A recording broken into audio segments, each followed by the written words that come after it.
Hello, my name is Robert Brill. I'm a doctoral candidate in health psychology, and this is my Fibromyalgia podcast series.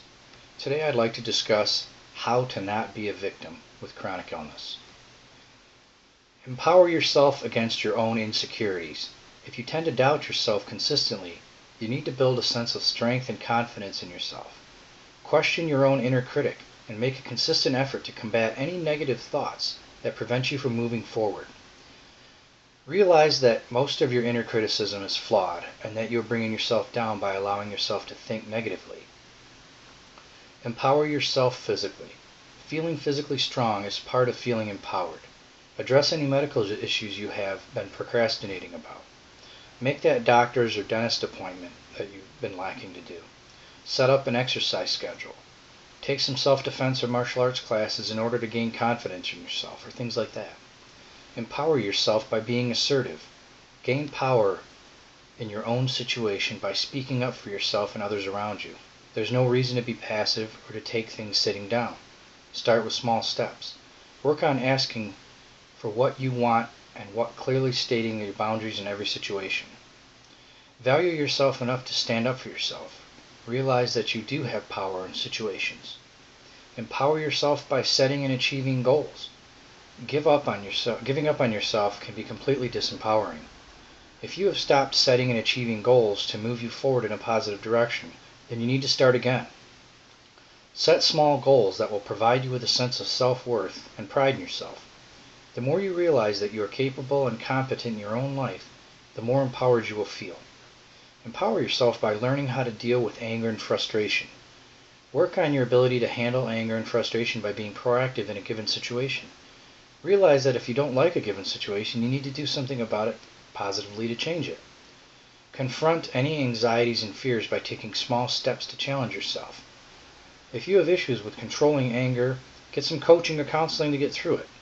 Anger has the potential to hold you back and prevent you from thinking clearly.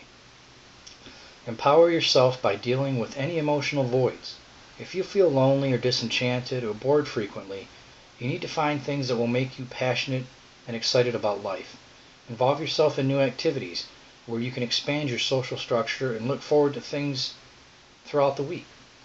If you've stopped reading or listening to music or working on hobbies you used to enjoy, get back into it. If you love animals, volunteer at an animal shelter or get a new pet. Get back into living life with joy and gain empowerment in the process. Wake up every day and challenge yourself to attain everything you want. Only take steps in positive directions and live your life as if nothing was wrong. Don't let your illness paralyze you. Find hope.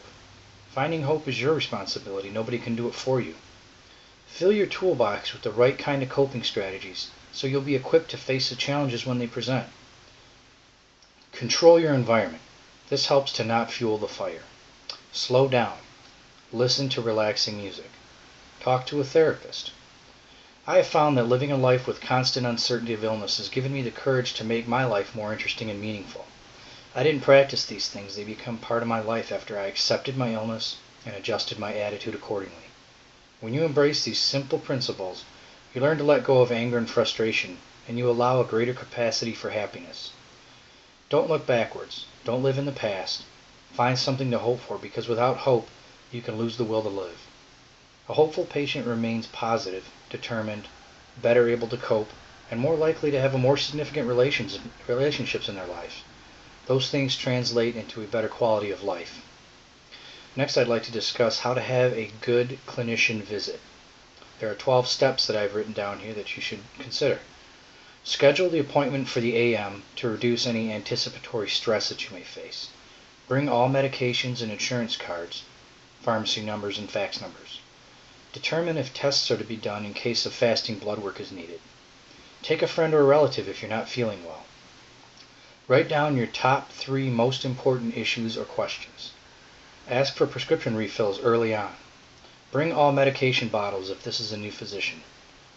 If a new drug is prescribed, ask the purpose, the effects, the side effects, and so on. Ask your doctor what the criteria is for calling him with problems. Maybe his nurse can help handle many issues.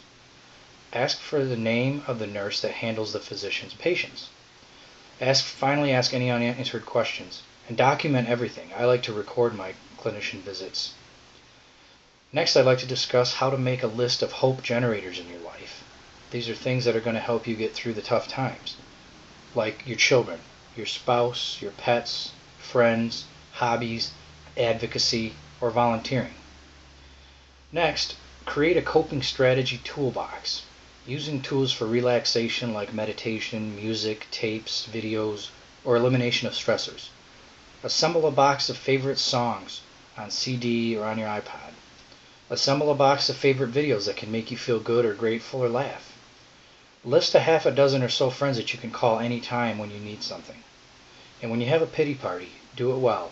Make a list of your strengths and weaknesses. Thank you.